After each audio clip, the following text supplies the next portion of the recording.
In a world where losing in your fantasy football league isn't an option, we present to you Triple Coverage Podcast. Welcome back, YouTubers. If you like what you see, make sure you click subscribe below. Today we're going to do another episode of Show Me Your Committees. This is round 5. It is. So make sure you crack a cold one and sit back and enjoy. Let's crack it.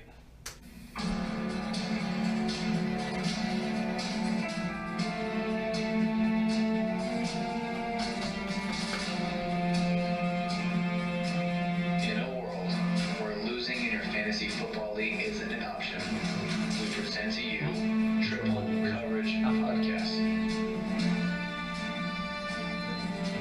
Either one of these guys, I would have either one of these guys. There's a lot of things that went into RG3. I know what is in my throat, brother. I almost laughed myself out of my seat when I heard that one. I guess so. I A little more loose. Drop nuggets. That's all I do is drop nuggets. Nugget dropper. Hit it with a scoop. Nuggets. Welcome back to TCP. You have myself, Jay, up, and my brother, James. Whoa. And we're missing Travis for this one. He got a little bit too much committees, I guess. He didn't want to see anymore. Yeah, I don't know. He was dropping too many nuggets. He had to leave. You can only drop so many nuggets in my toilet before I ask you to leave, and he's just nugget dropping all over the place. So Well, I mean, at least flush. yeah, or wash your hands. I asked him what color soap was in there, and he didn't know the color of the soap, which is a bad sign. That means he didn't wash his hands. So we had to say, hey, can you beat it? So and he doesn't. And he left. He doesn't get to enjoy our committees that we're talking about today. This is actually round 5 of Show Me Your Committees.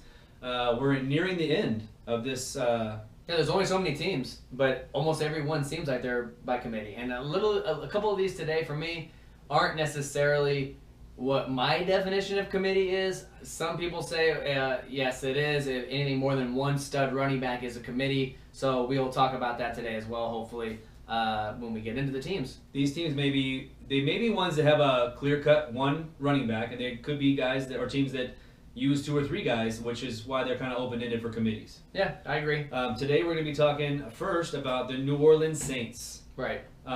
This obviously was a good 50-50 split last year with Mark Ingram and Alvin Kamara.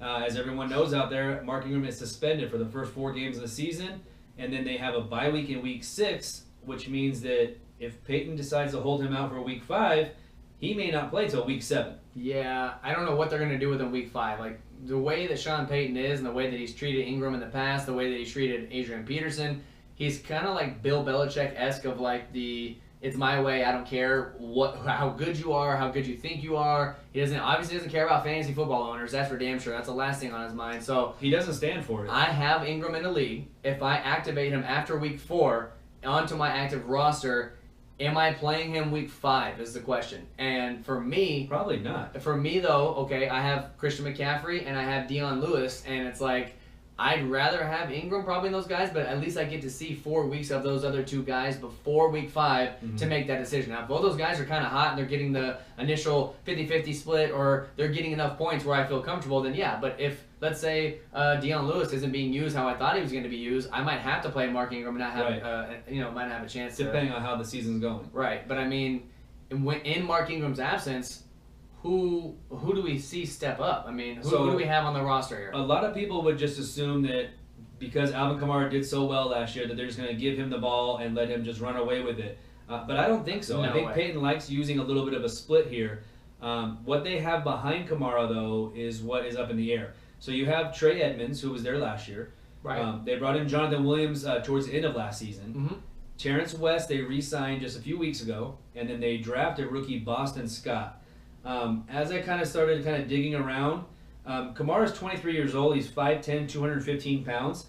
Very similar to the same body style, even though they don't look like it when you see them side by side, as Mark Ingram. I know. I Ingram's thought the same thing. 5'9", 215 pounds. When I looked at that and I looked at their stats of height and weight, I'm like, wow, that's very very weird. They're 1 inch apart in the same weight, but Kamara looks small. And then I agree. He looks smaller than Ingram. It's weird. I think that Ingram just looks stockier, but they're pretty similar in stature. The other 2 guys that to me are like literally a toss up are Jonathan Williams and Trey Edmonds. So now Jonathan Williams is 24 years old.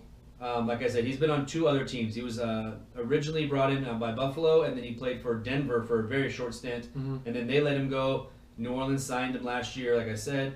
He's 6 foot, 223 pounds. Bigger guy. Yeah, and he's not a free agent until 2020, so they have him under contract more than just this year. I think it's definitely between Edmonds and Williams who gets the Mark Ingram role.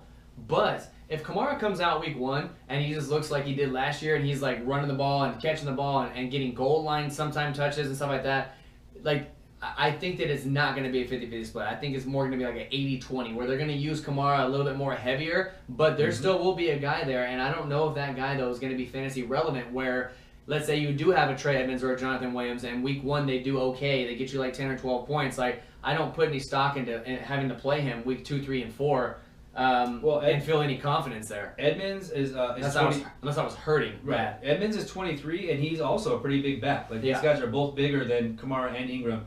Edmonds is 6'2", 223 pounds, and he's also not a free agent until 2020. So this is another guy they have under contract, and I think both these guys make the team, especially with the absence of Mark Ingram. Do you think Boston Scott gets any kind of, not relevant, but any kind of playing time just in Mark Ingram's absence? Because I think that if Ingram was there, he probably wouldn't see too much of the field. But now that Ingram's gone the first 4 games, do they try to sprinkle him in a little bit? No, I think it's going to be a heavy dose of Kamara. And in my opinion, I think that the more reliable back, I guess, is Jonathan Williams. But to me, the more exciting back would to see what Trey Edmonds has. So I would think Kamara and Edmonds, hopefully. But Kamara's going to get the bulk, and then it's going to be Edmonds and Williams, and maybe they play the hot hand there. And I don't think Terrence West fits in there anywhere. And Boston Scott, I think it's just too early for him. It's his first year as a rookie, and he's at least 4th on the depth chart. So I would be, if you got anything, it would be like sprinkle of 2 to 3 fantasy points a week. It's not anywhere near I'll be playing. Have you seen the measurables on Boston Scott? No. So he's 23 years old. He's a rookie, obviously. 5'6". 199 pounds. Right, so it's going to be 5'6". That's short and stocky though, because he's 200 pounds. He's 15 pounds less than Kamara and Ingram, but he's only 5'6". See, to me, that's like a perfect goal line back. It's a guy that can hide behind the offensive line. So when you give him the ball, is he going left? Is he going right? Is he going right in the middle? You can't find him basically until he hits that first line. So he might be the goal line back in that case. He can also catch. Right. So I mean, they have options. I'm not worried about the Saints whatsoever, about the actual team of the Saints.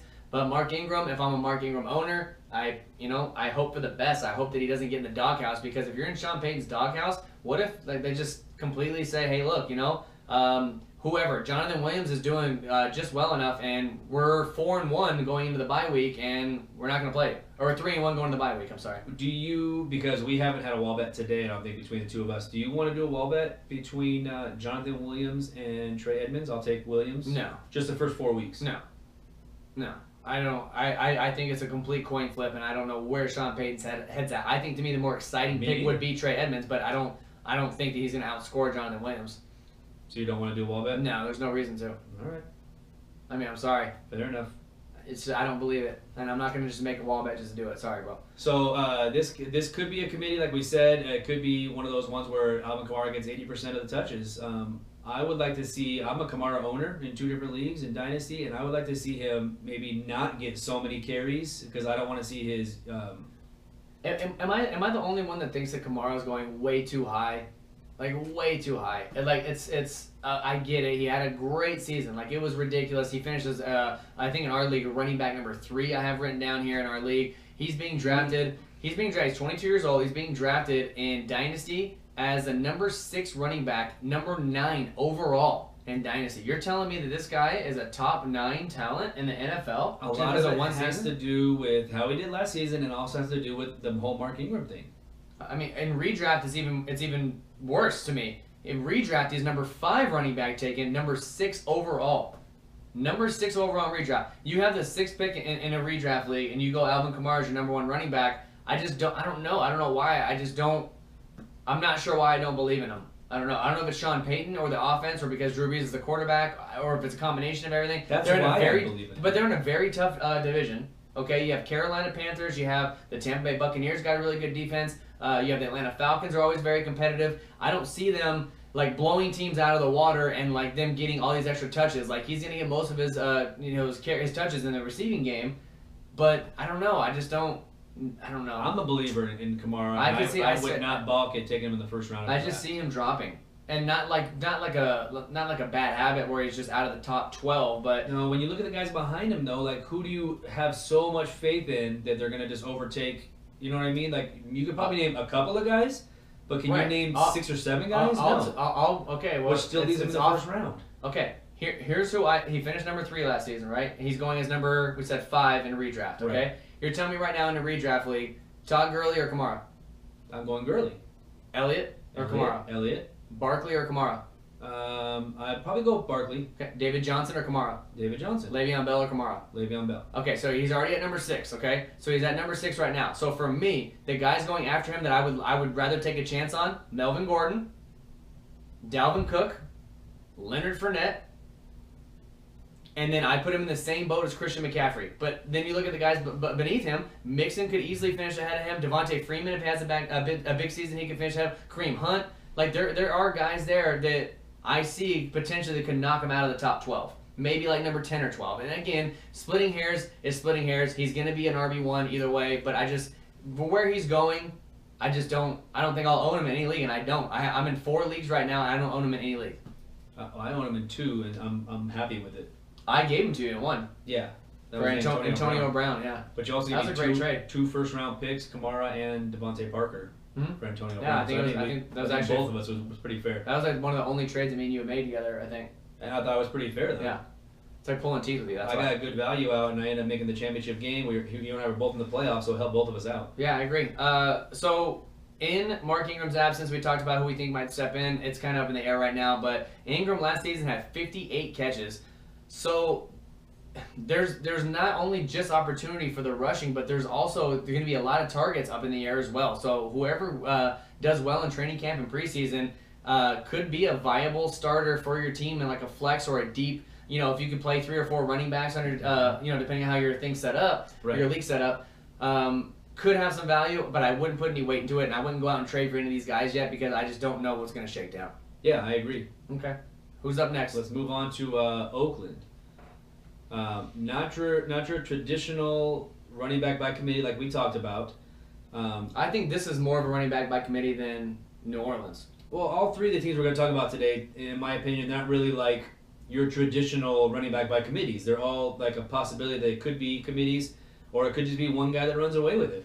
And that's what we kind of don't know. But there's guys of value behind the starters to talk about. So you go to the Raiders, you have Marshawn Lynch. He's in the last year of his contract. He's a free agent next year. He signed that 2-year deal because he wanted to play for his hometown Oakland Raiders. They'll be in Vegas in 2020? Yes. So I don't know if they want to bring him back for another year because they'll still be in Oakland. But he's 32 years old. I know.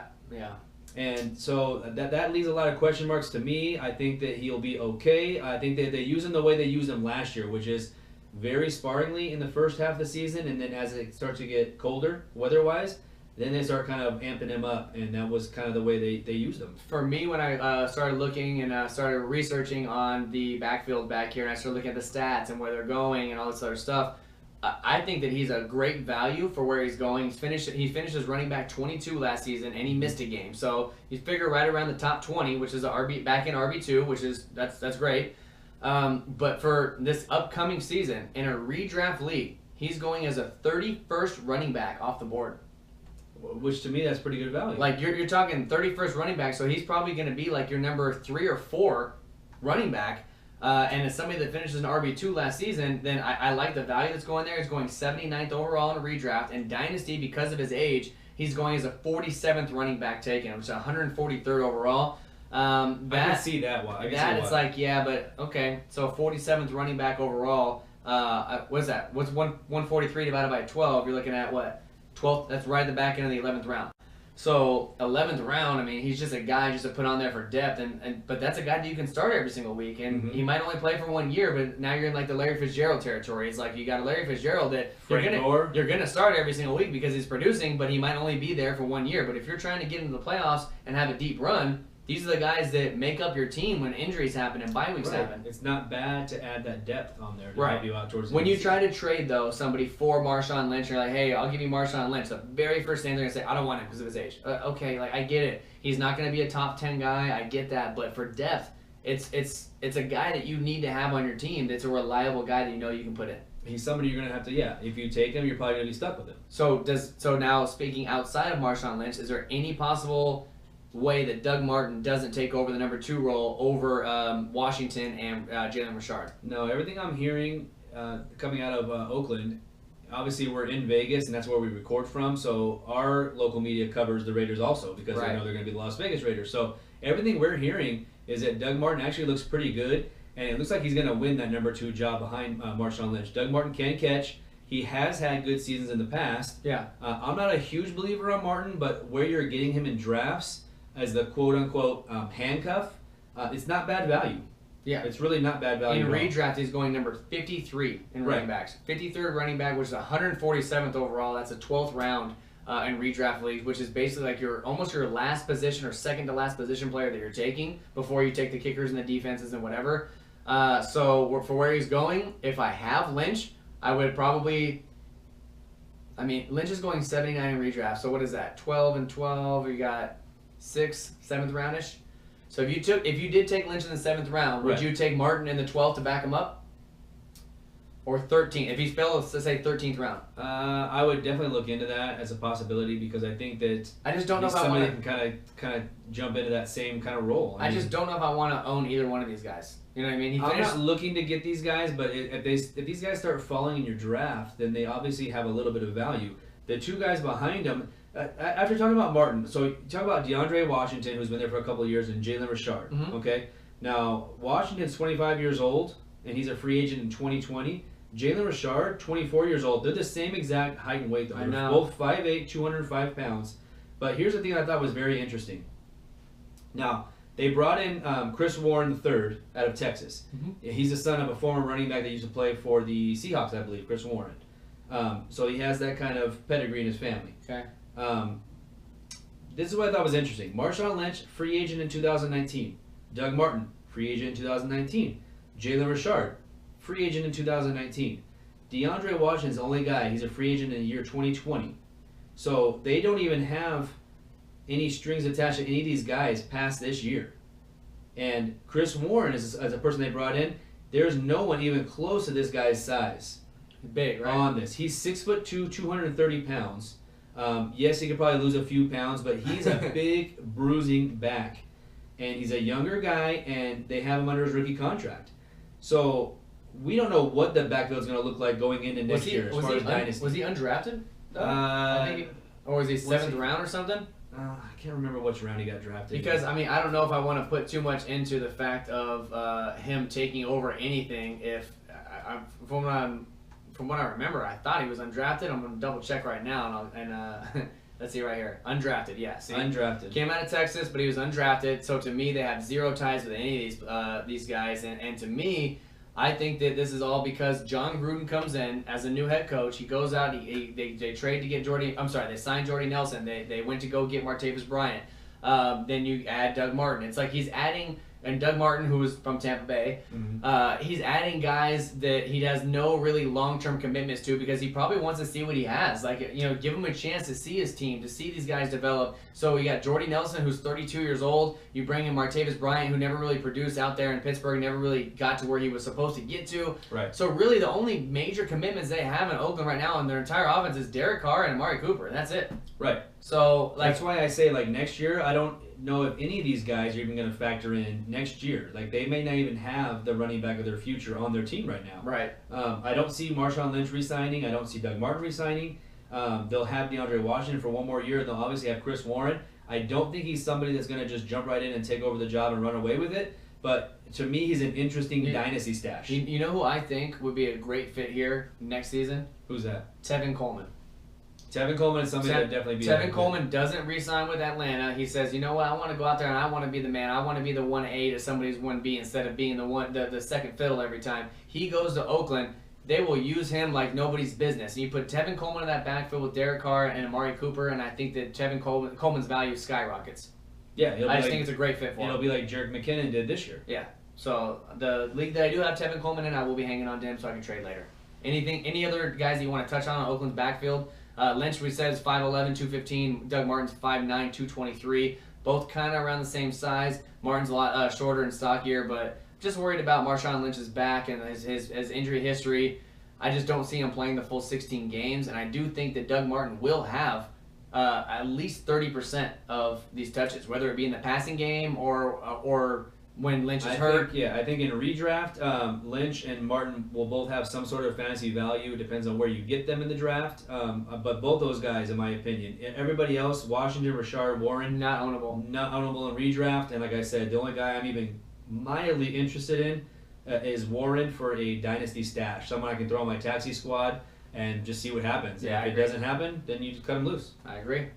All right, so let's Who's move the on. third? Let's move on to Seattle. Okay. This one was actually pretty interesting to me. Let me pull up Seattle here. Who? Because everyone just assumes Right. that, Penny's going to walk right in and take over. and that's it. And that's the way a lot of people think of it. The rookie got drafted in the first round, he's the starter, and he's going to get all 3 downs. I'm not 100% sold on that. Like, I think that Penny's good, and I like his prospects.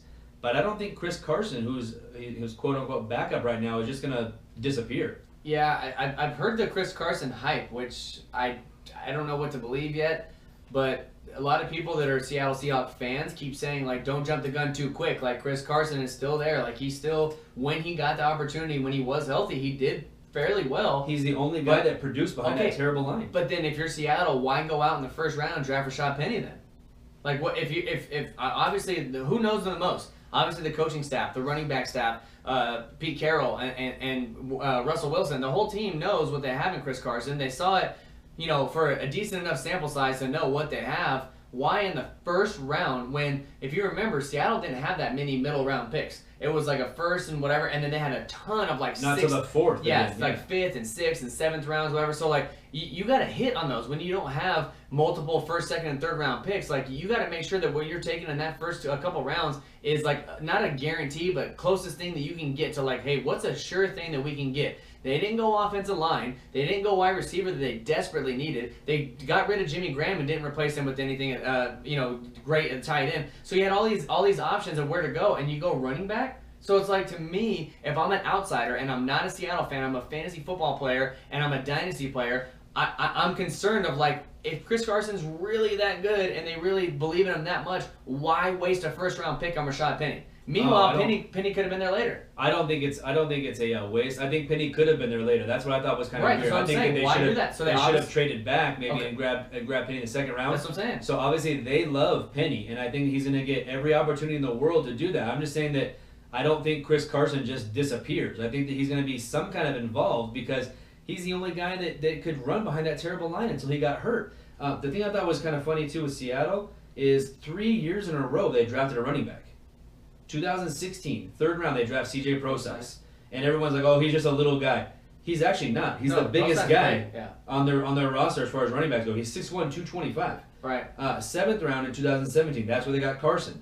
And then this year, first round in 2018, Rashad Penny. So the 3 years in a row, they've used a pick on a running back, which tells me that they're not 100% happy. CJ Prosise can't stay healthy. He's a guy that I'm not even looking at in redraft. What about Mike Davis, J.D. McKissick? I think Mike Davis is a guy that's a viable backup. I think he has no relevance whatsoever unless a couple of these guys get hurt. Okay. I mean, the only guys that I could find that were actually being drafted is Penny and Carson, because obviously these are the two main guys. Rashad Penny is going in Dynasty as the number 17th running back overall, which is 39th overall. In Dynasty, 39th overall for every position, but 19 running back. Running back 17.